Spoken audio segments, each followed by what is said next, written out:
everyone, I'm Dr. Danita, and welcome to Baggage Claim Unpack Your Bags with Dr. Danita. If you missed any of the episodes from season 1 or 2, they're all uploaded on my YouTube channel, and this would be a good time to play catch up. While you're there, don't forget to subscribe and hit that notification bell. You can also follow me on Instagram and like my Facebook page. All of that information is below. Guess what? Season 3 is around the corner. And backed by popular demand, the topic is deal breakers. That's relationship deal breakers. And we're going to ask the question, do you know your breaking point? As a licensed marriage and family therapist, I work with many couples who I think should have broken the deal day one or should have never gotten into the deal. And then I work with some who are trying to break deals that are workable. And so we're going to talk about various topics that people may view as deal breakers, and we'll ask the question, deal or no deal? Kids, deal or no deal? Addictions, deal or no deal? Or are all addictions equal? You have alcohol, drugs, gambling, food addictions, shopping addictions, porn addictions. And so deal or no deal? Submission, to submit or not to submit? That is the question. Deal or no deal? So you don't want to miss this season 3 deal breakers. I'm looking forward to joining with you. So go ahead and like and share with all of your family and friends, and join me now. Baggage Claim, Unpack Your Bags with Dr. Danita.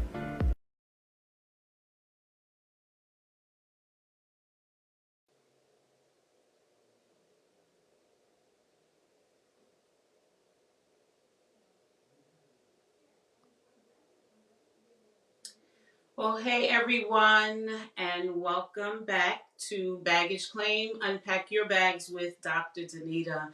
I'm excited about another episode on tonight. This is week 7. We are already in week 7. We only have one more episode left in season 3. And so before we invite our guest on tonight, let's do what we do. As you come in, go ahead and like and share. You know that these episodes have been topics that could be life-changing for someone in your space, a friend or a family member.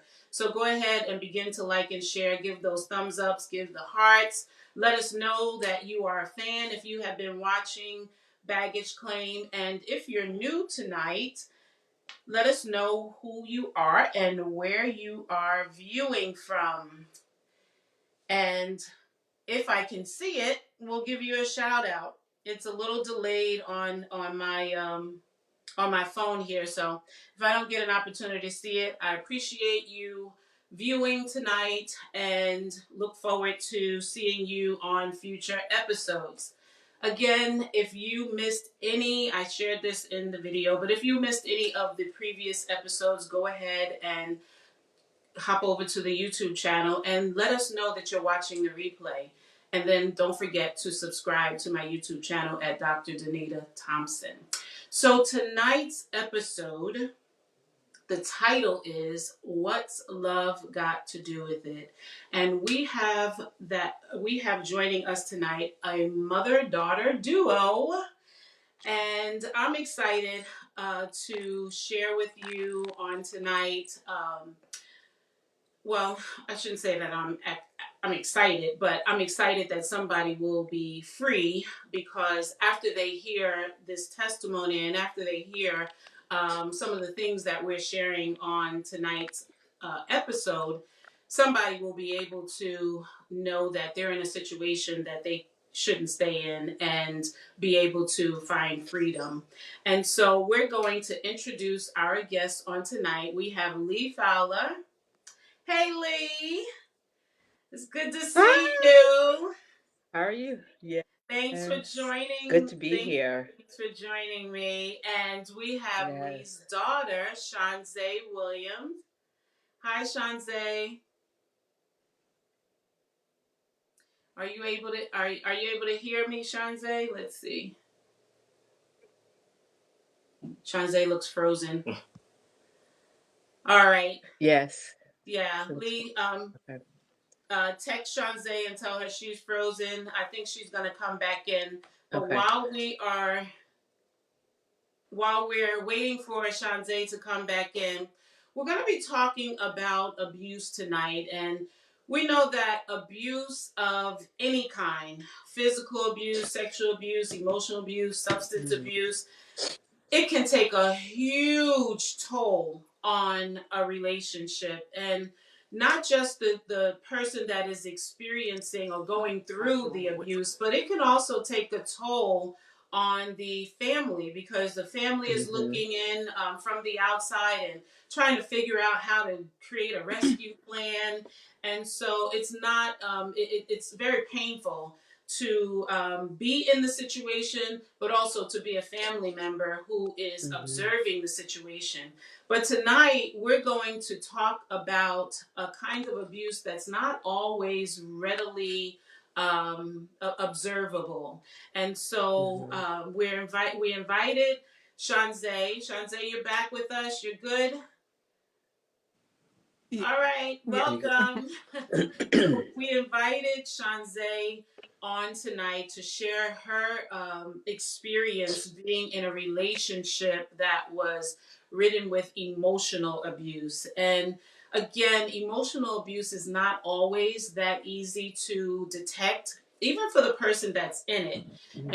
And Shanzae will share more, but from my experience working with couples, a lot of times I would have to be the one to identify that you're going through emotional abuse, because the person that is the victim is not always able to determine what is going on. And so when we talk about emotional abuse, we're usually referring to a lot of negative words that are shared, a lot of criticism, embarrassment, and a lot of shame and blame and manipulation.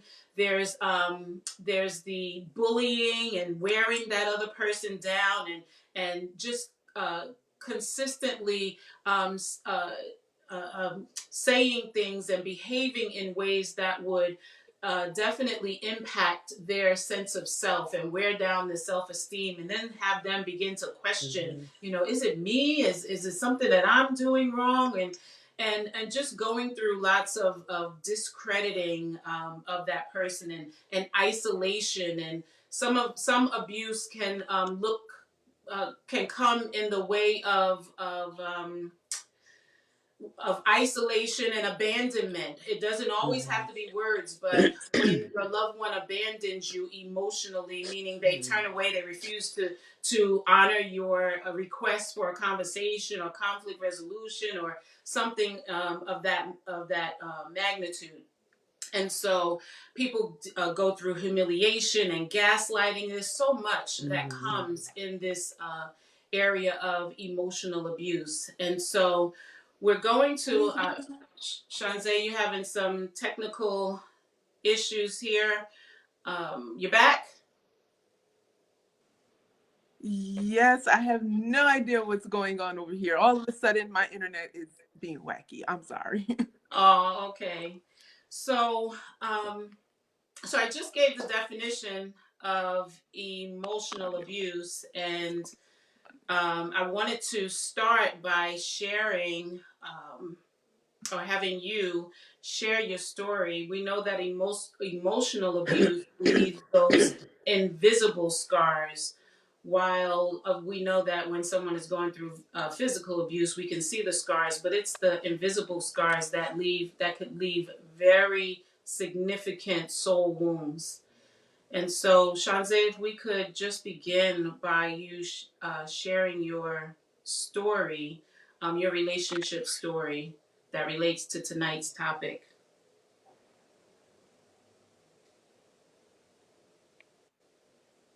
Okay. Can you guys hear me? Yeah, we Yes. can hear you. Okay. Okay. It's telling me it's trying to reconnect to the service, but So we'll listen well, when I was now around, until we actually can see you. mhm. We'll listen to your story. Okay. So when I was around 22 years old,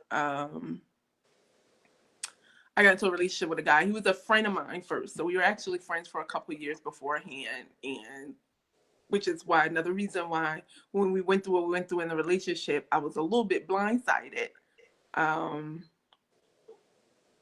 because I didn't expect it from him, the behavior. So I met him at work through a job through work, and we began dating, and it was cool maybe for the first couple of months, and then began infidelity.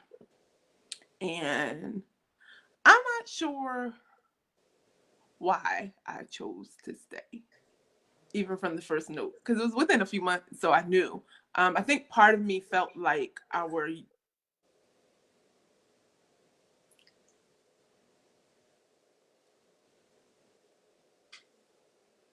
All right, we're having a little bit of technical difficulty. Um, union was unexpected because we didn't expect to be in dating each other.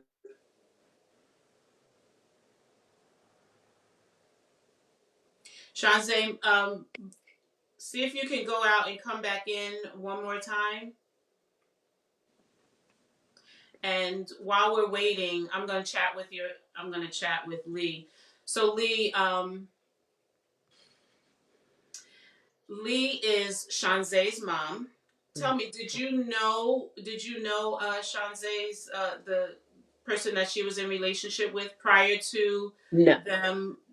You didn't know prior to her getting into relationship with him. no, nope. Okay. Um, Not at all. And on the surface, he presented really well, right? He was fairly polite, um, approachable. I knew some things that were going on from the very beginning. The one thing I will say about Shanzae, she's really honest with herself for the most part. If she's really upset with things, we have a very tight relationship, and she shared some things in the beginning that she was upset about. And being a mother of a 20-something-year-old and watching your child go through, to even for her to acknowledge that, mate, he was in another relationship, that sets off red flags for me, right? But Mm. as a mom, I had to step back and, like, okay, let her go through what she needs to go through. um And let her make her decisions. and let her make her decisions. Even though in the very beginning, I wanted to say, like, okay, if he's showing you his colors in the very beginning, you need to go on about your business. But I really couldn't do that because, the one thing I pride myself is raising my children to really to know their own mind, right? To, even if they make mistakes, they have to learn from their mistakes. So for me, I prided myself on just really sitting back. Okay, let her try to figure this out. Um, it's unfortunate that she's not on right now to be able to So share. Shanzae is back. Shanzae Okay, is good. back. So Yes. I am. I'm back. we can go ahead and hear more of the story, Shanzae. So you were up to you found out that he was cheating. So that was the beginning, Yeah, and you stayed. that was the beginning. A little background to that was because so he and I again we were friends for a couple of years before we began dating. Was a shock to us. He wasn't someone that I had had eyes on. He wasn't somebody that I was like, oh my goodness, I'm so into him. I think what occurred was we had a mutual friend, and that mutual friend she began dating someone and kind of threw us to the wayside because she had a man, and it was just always us two together all the time, and it kind of just progressed to that. Um, Not on purpose, Mm-hmm. and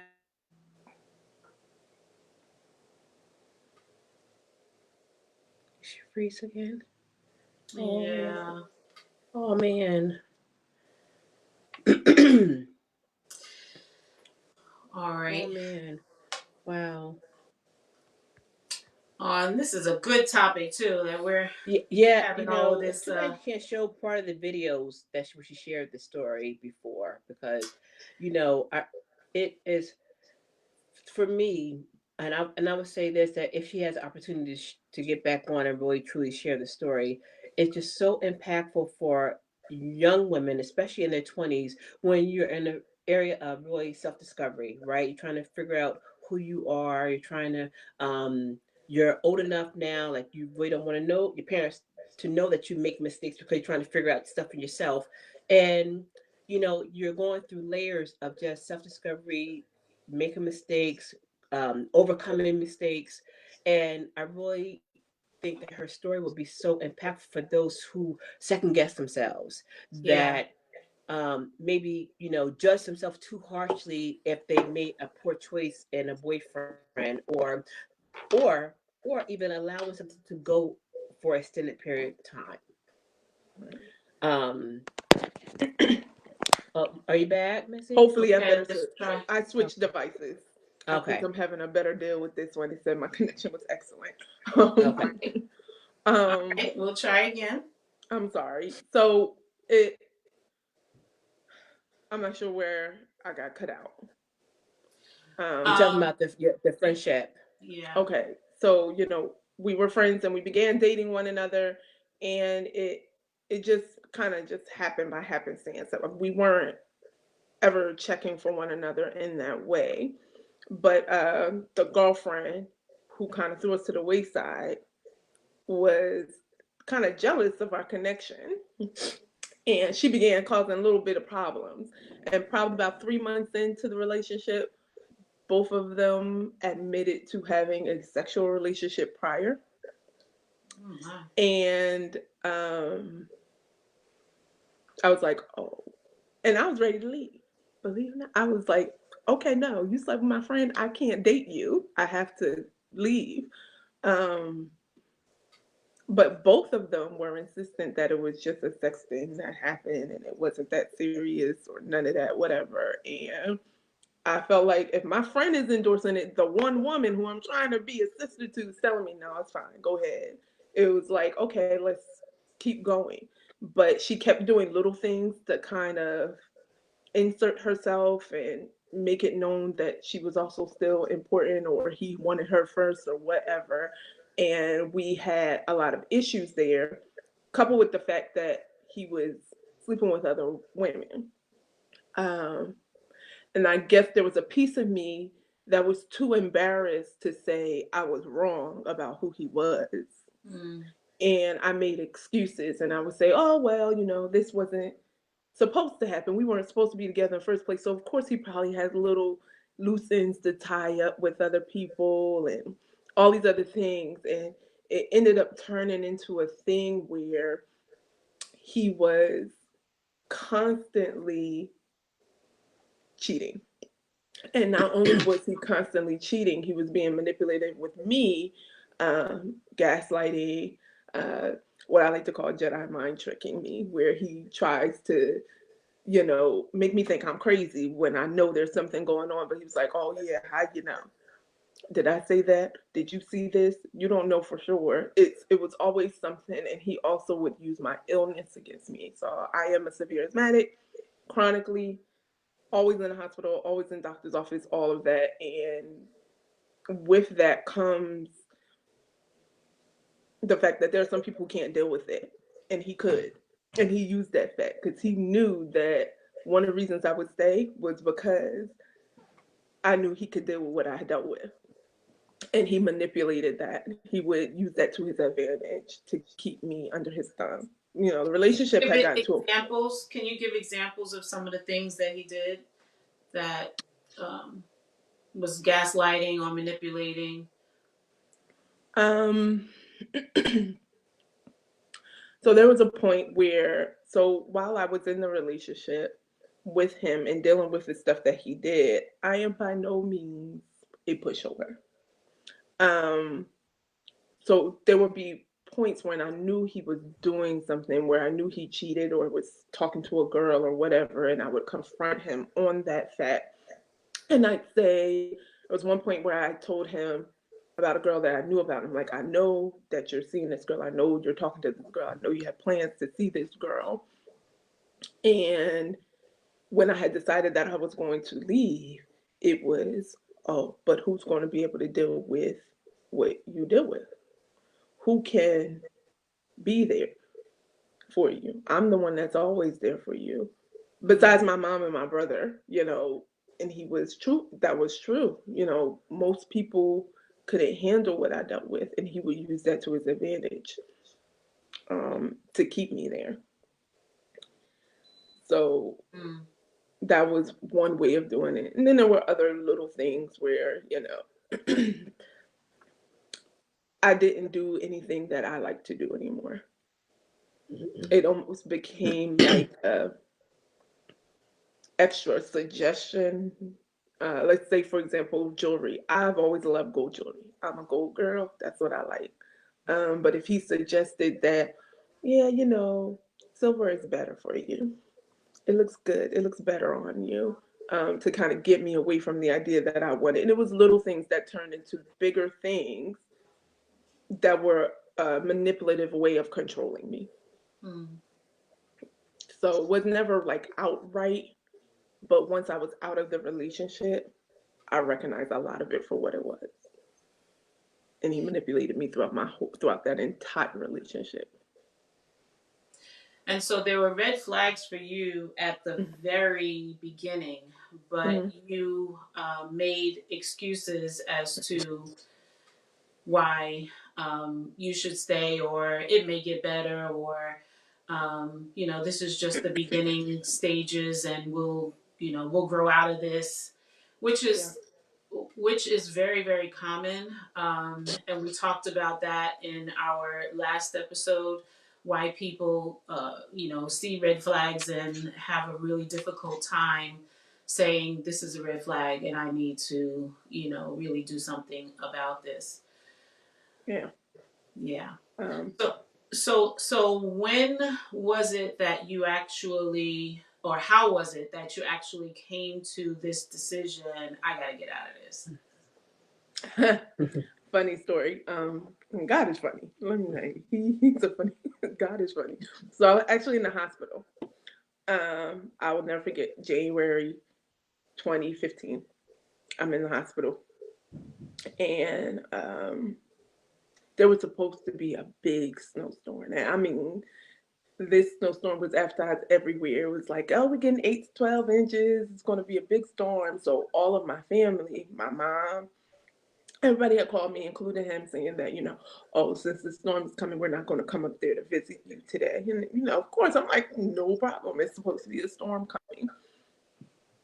Because of this forecast, that meant everybody either FaceTime me or called me that day to speak to me. And he had FaceTime me. And in the midst of him FaceTiming me, he's inserting this little thing about going on vacation with his friends to Mardi Gras. Yeah, we planning on going to Mardi Gras. And I'm like, oh, that's nice. Now, again, I'm in the hospital.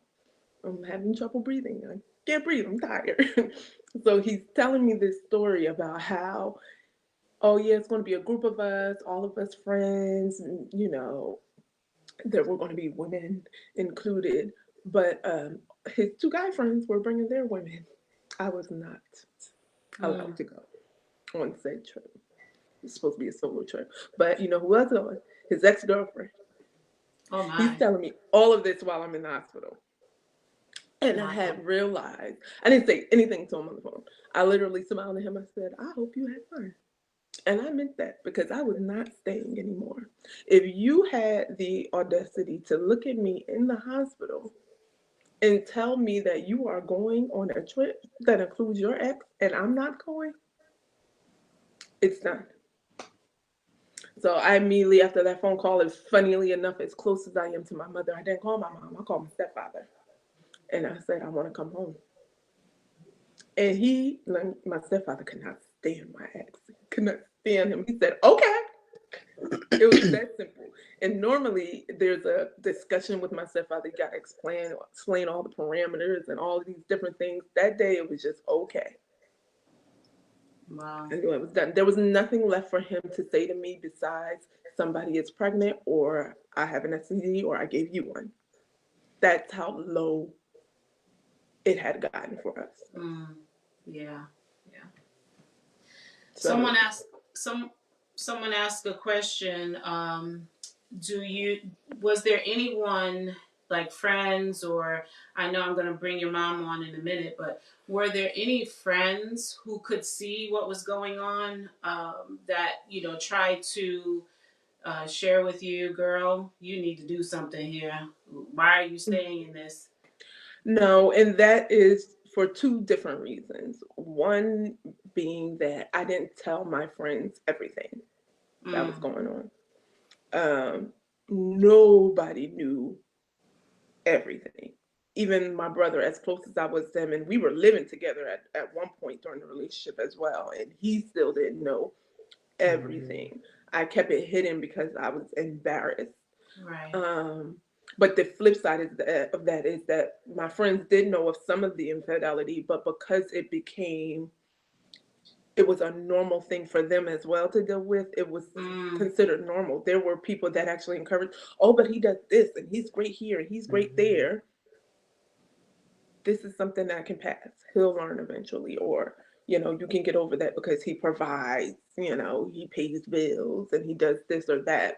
So there were actually women encouraging me to stay with the devil I knew instead of trying to venture into the unknown who could be worse was their idea.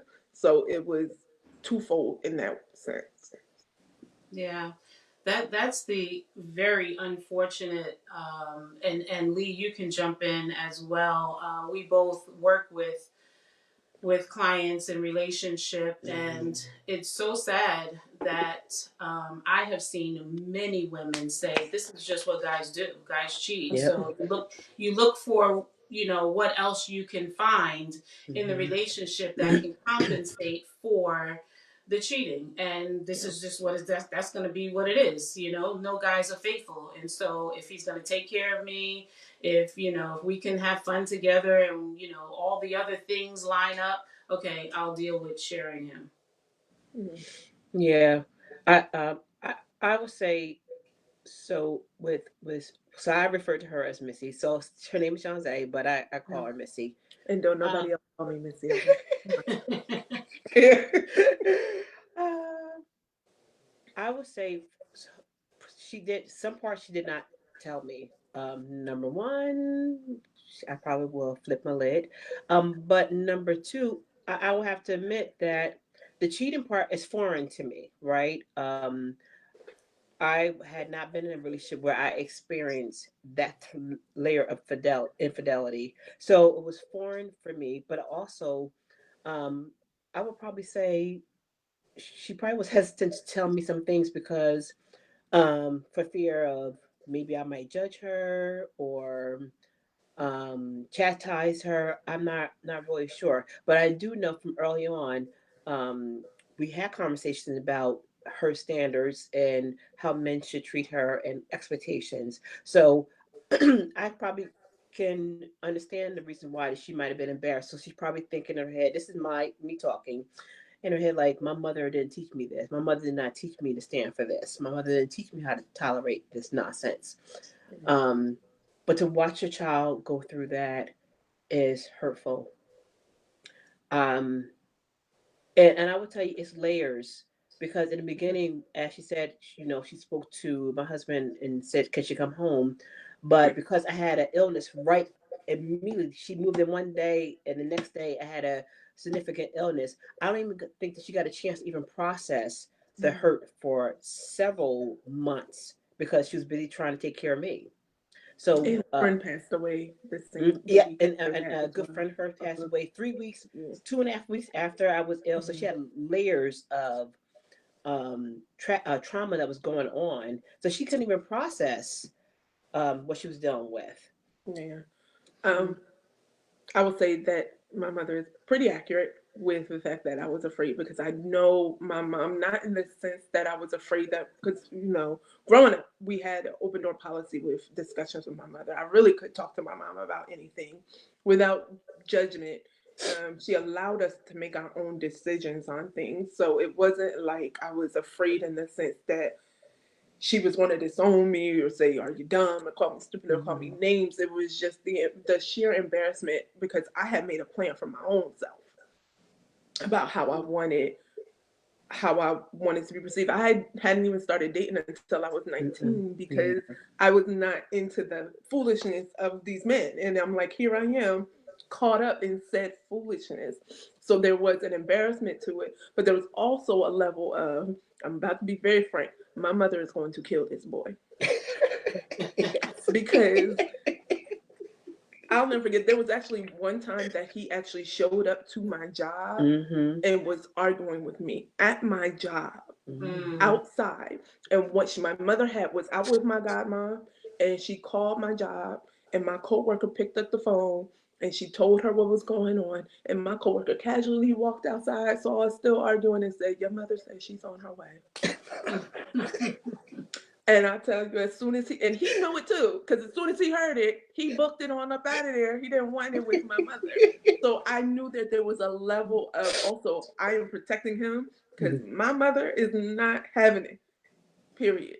Mm-mm. So there were different layers to that as well for me for why I didn't approve everything, but the bulk of it was embarrassment.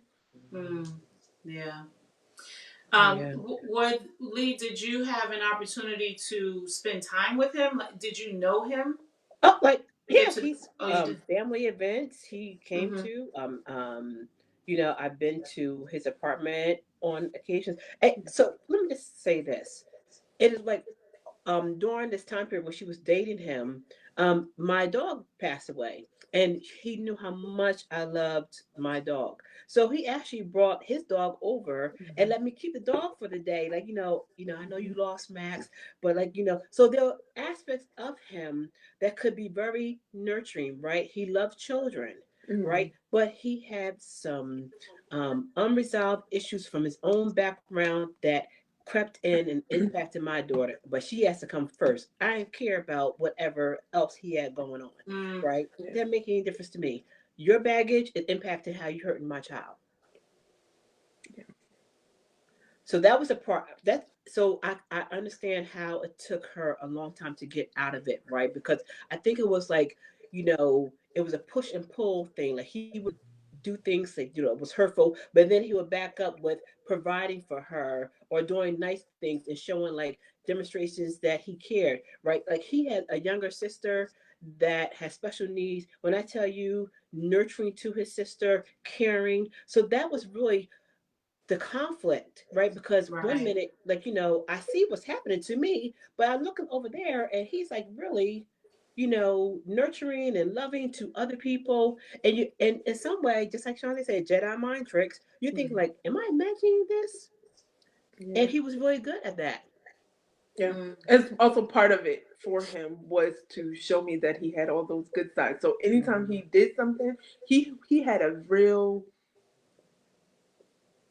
jerk way of being where he would ignore me or not talk to me because he's mad at me for whatever reason, even though he did the wrong. But Mm-hmm. he's mad and he doesn't want to talk to me and he wants to bring me to heel in a way. So he's giving me the silent treatment, giving me his butt to kiss, and then he turns around and does the most amazingly nice and thoughtful Mm-hmm. thing Mm-hmm. because he can see I'm on the verge of I'm about to cuss you out, jack you Mm-hmm. up, and get up out of here. And then he would just completely turn to give me hope. It was like dangling the carrot, Mm-hmm. dangling the carrot all the time. You do something wrong, now you mad at me for being mad at you. Then you are essentially, once you feel like you got me back in your clutches a bit, now you are going to do something extremely nice. You're going to, as they say about narcissists, love bomb me Mm-hmm. to Mm. bring me back in. And then once I'm back in and I feel a little settled and I'm letting my guard down a little bit, you do it again. That's how it was for him.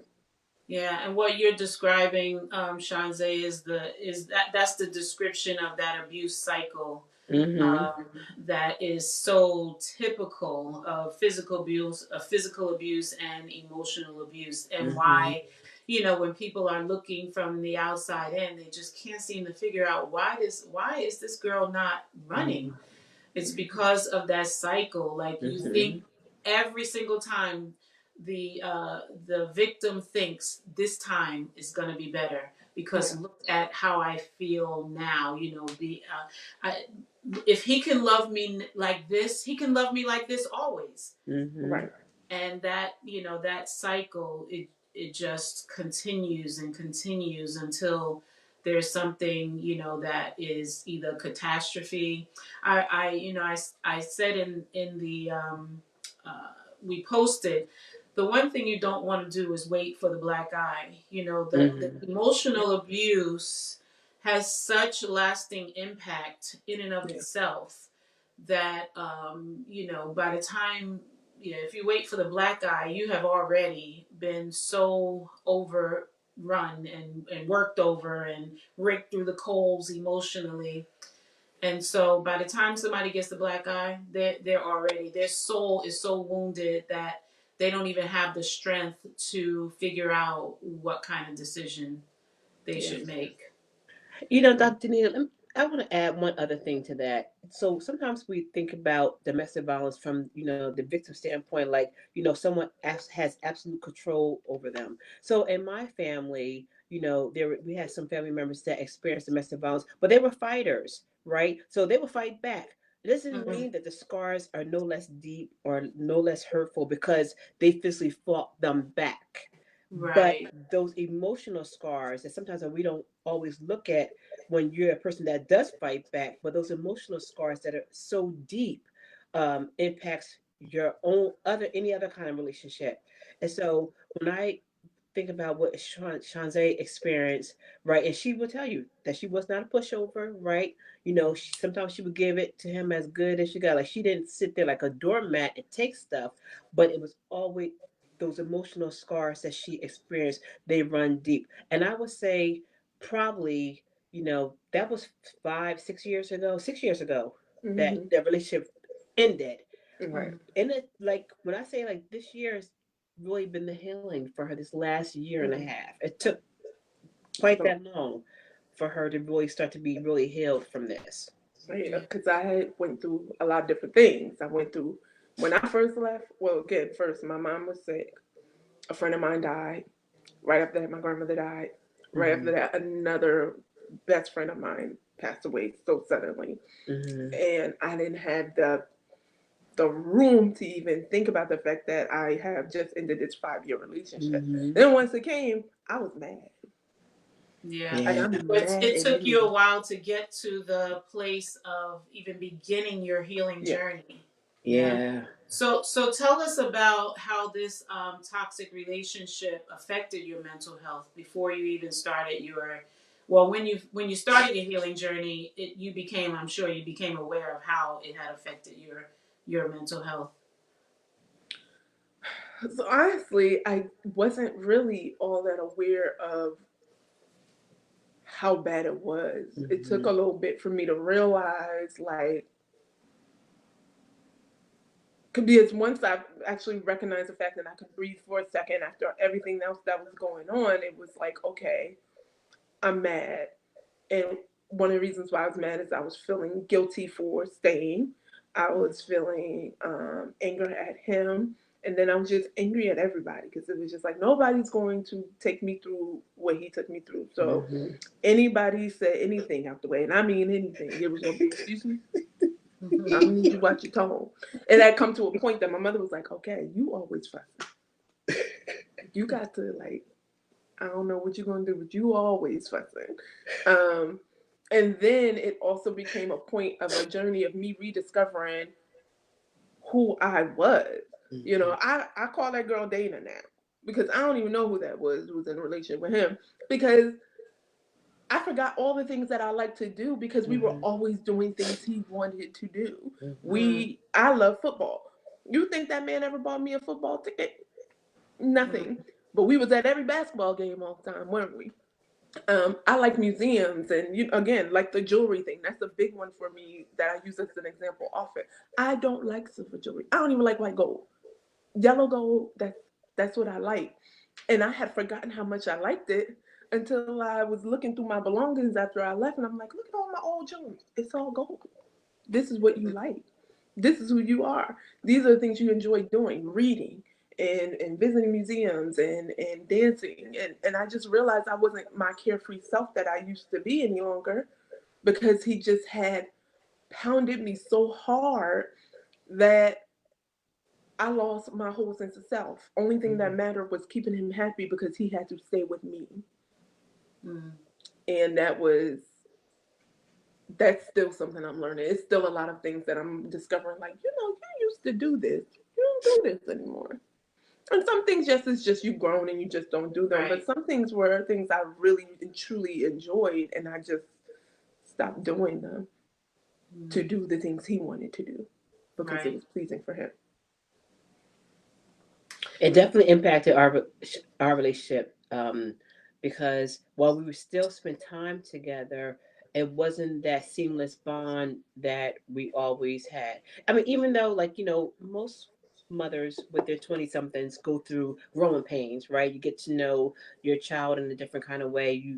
Hopefully you're evolving with them, and but um, knowing what she was experiencing and feeling helpless that I could not help her get out of that, and I did not want to browbeat her. It caused really a chasm between us at times. We found ourselves fussing over small things that would be blown out of proportion because I was hurting for her and I knew she was hurting and there's nothing that I could do about it. Um, I but think part of that was also my mother has always been my caregiver because mhm, again I have chronic illness, and I think she's so used to fixing things for me mhm, that this was something she couldn't fix. nope, You couldn't just fix me.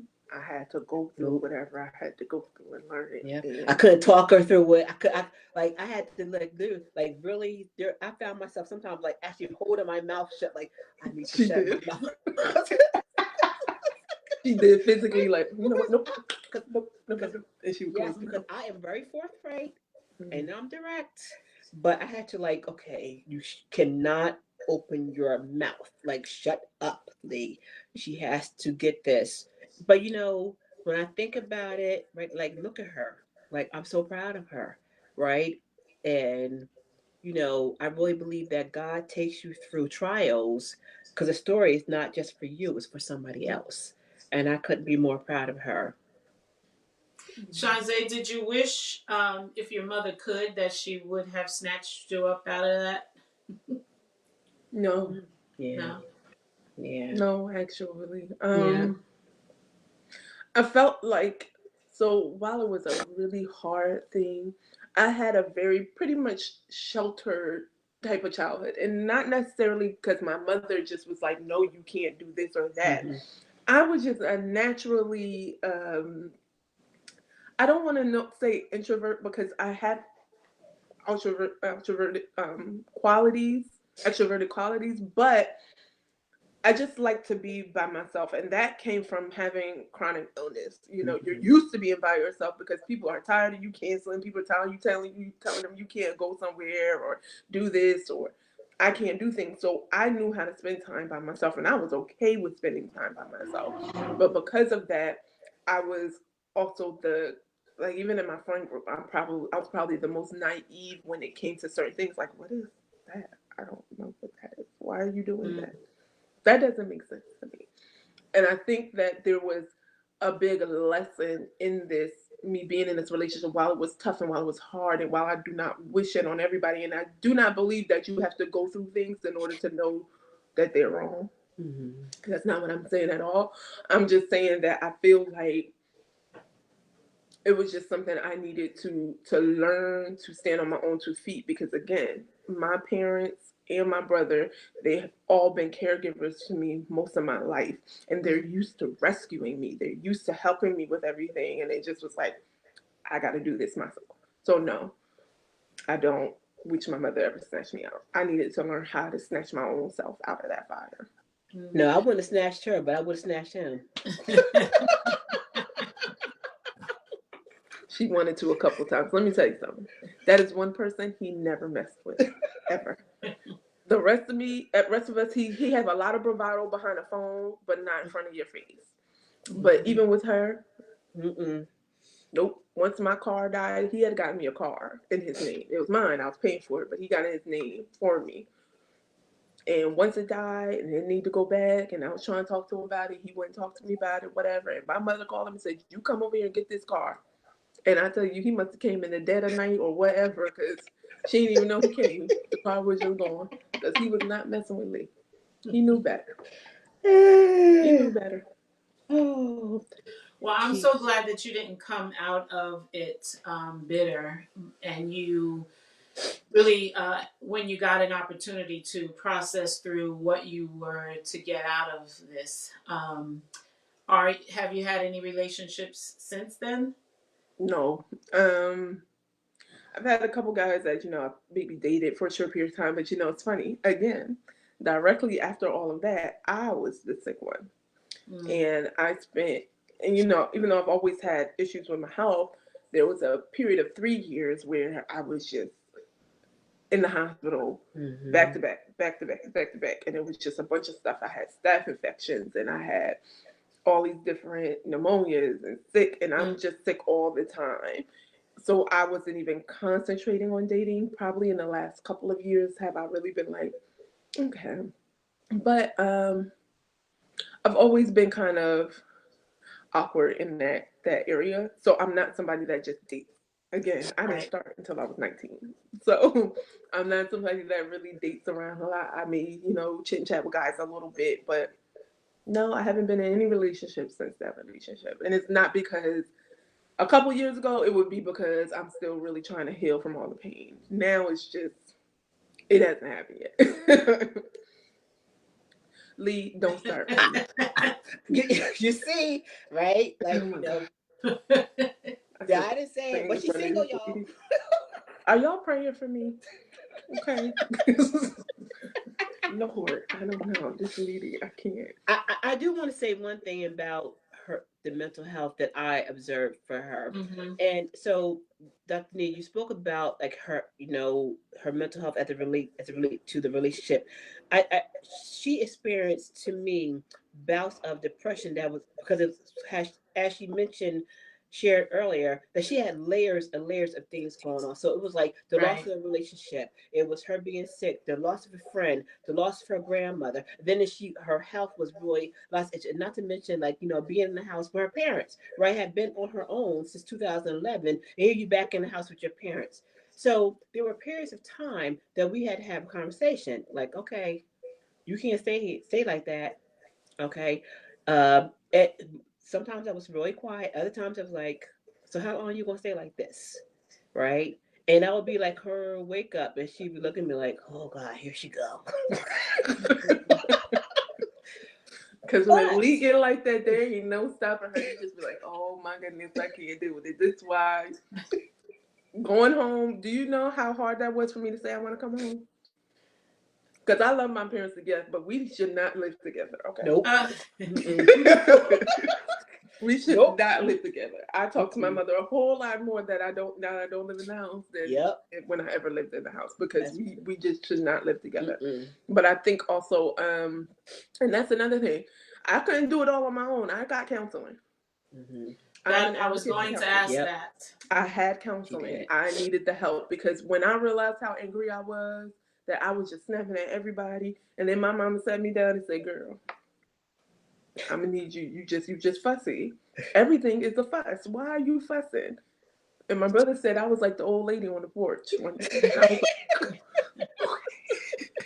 like, I have to get myself together. And I look at it and you're like, I am like this, because it was just, I went into complete protection mode. Like nobody is ever going to take advantage of me again.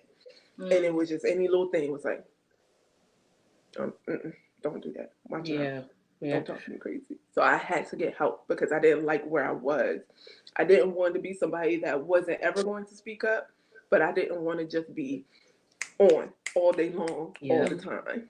Yeah. So that hurt, wounded person that don't let anybody in, because that'll be such a disservice to her, because she has a beautiful spirit, and I would never want that for her. You got for hurt. A couple of years, that was her mantra. Shanzae, open your heart. Shanzae, open your heart. Yeah. Oh wow. Open your heart. So I had to like. You remember that? Oh. How can I forget it? You say it every day for like 3 years. Shanzae, there's another question here. now that you have gone through the healing process and you're on the other side of that pain, do you think that you'll be able to recognize the red flag in a new relationship? So this is the funny thing. I recognize the red flags in that relationship. I just did not heed them. Mm-hmm. So I think that I don't have a problem recognizing the red flags. I think at that time in my life, I was had self esteem that was in such disarray, and I was dealing with so many different feelings and emotions, because I had just recently broke up with my first boyfriend before I had a few months before I got in a relationship with John.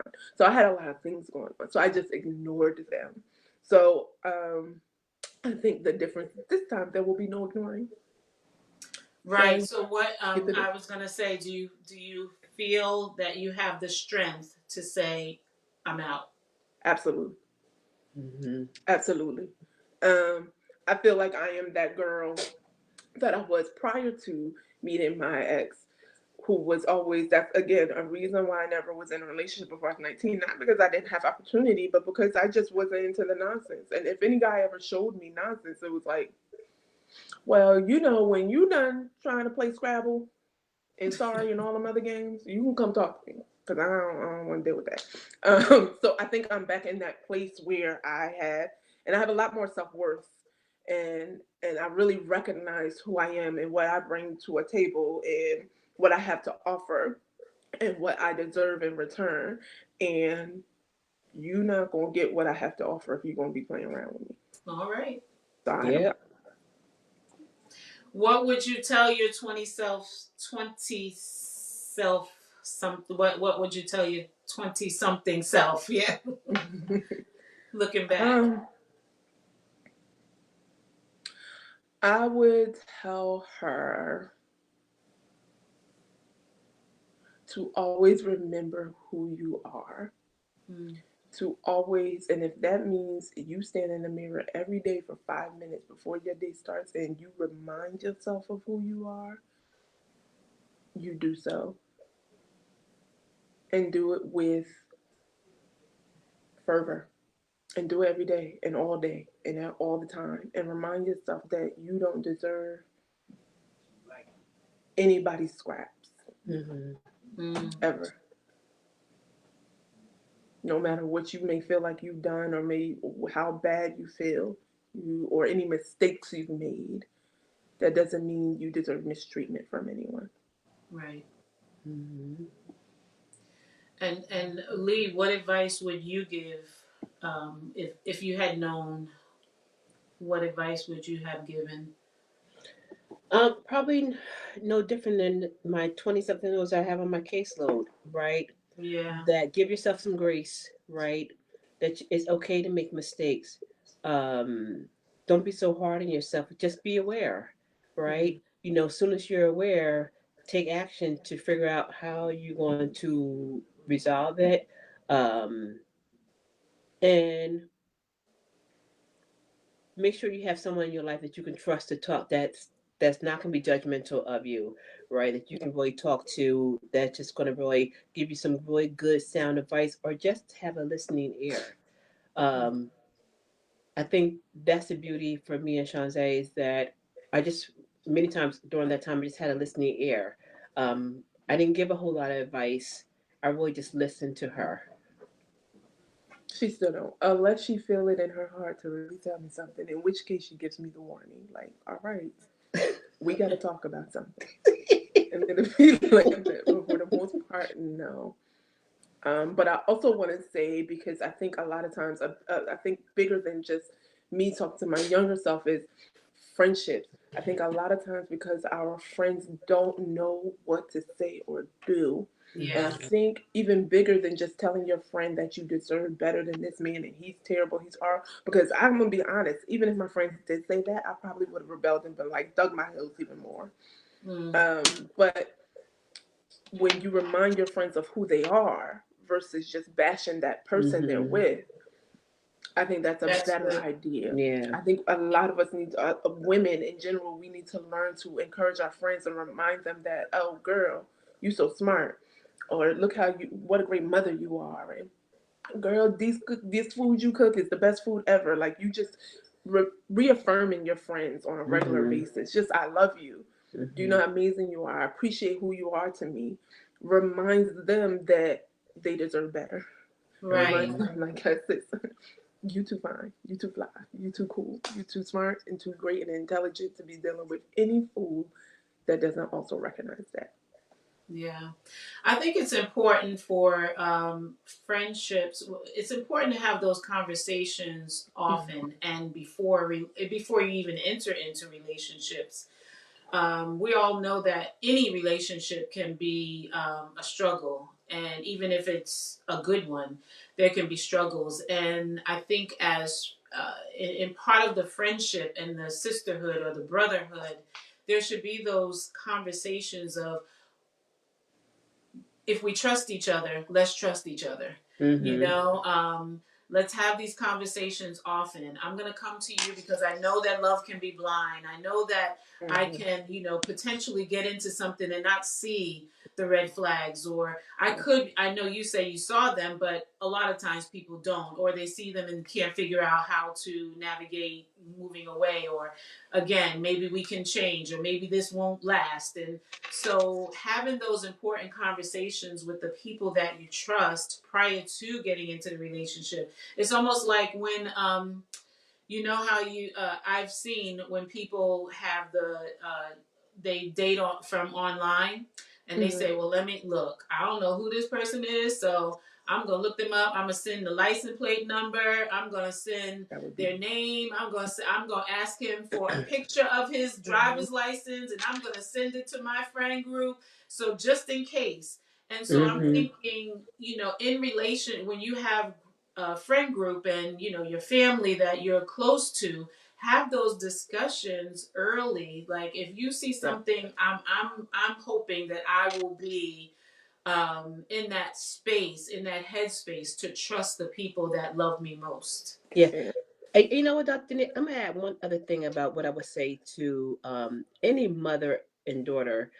I want to encourage mothers not to be afraid to share with your daughter and your children, period, about some mistakes that you made. Yes. You know what I mean? Because, right, it humanizes you. Because often, sometimes our children will put the parents on a pedestal, like, oh my gosh, I can't make mistakes because my parents do everything right.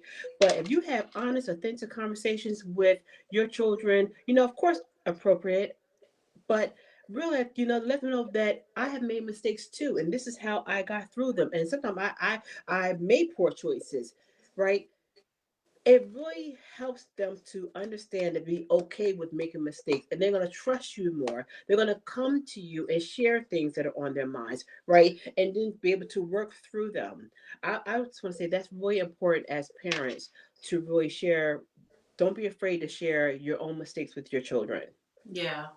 I agree. I absolutely agree. Mm-hmm. And it's a difficult position for moms to be in and dads to be in when they see their children hurting and you're trying to Mm-hmm. let them make their own decisions. And when do you jump in? When do you not? Is this abuse enough to, Mm-hmm. to say that's it, I'm putting the padlock on the door and you're not Mm-hmm. going back there. It's just really, really, really Mm-hmm. difficult. And so making yourself available to have that open dialogue, or being able to say, look, I have some advice for you, are you ready to hear it? I don't Mm-hmm. think that we should just completely go hands off and not Mm-hmm. Yeah. share anything that we're able to see. But in that respect, for the relationship, yeah, I need to share some things with you, and I'm hoping Mm-hmm. you're open enough to be able to hear me and receive me. I've been Mm-hmm. loving you for a lot of years. And so, yeah, navigating that relationship is difficult. And then also saying, hey, I'll go with you to counseling. We can sit, Mm-hmm. I'll sit in the session with you if you want me to. But Yeah. That was yeah, part of the embarrassment because she had told me things that she had done. So it was just like, my mama taught me better than be dealing with this. But hmm, you know some of yeah, her own history. So it made it, I knew she would understand, but at the same time, it's like, she told me for a reason. You yeah, still out here like, it's tough. It was tough. Yeah. Well, I'm glad you're on this side, Shanzae, Yes. and Oh, in this healed place. It's Mm-hmm. nothing more exciting and then feeling whole and being in the healed space after having Mm-hmm. experienced that level of pain. And so we come to the end of our episode, and I'm so glad that you agreed to share your story. So many people need to hear this. It's not uncommon at all. right. Emotional abuse is very common, Mm-hmm. unfortunately, much more common than physical abuse. And so many people don't even realize that they're being emotionally abused and Mm-hmm. gaslighted, and some of those, a lot of the words that are shared, they may have even heard growing up. You grew up in a in a healthy family, so you may not have had to experience that, but a lot of girls are just hearing what they've heard even in their from their childhood, and they wouldn't know the difference.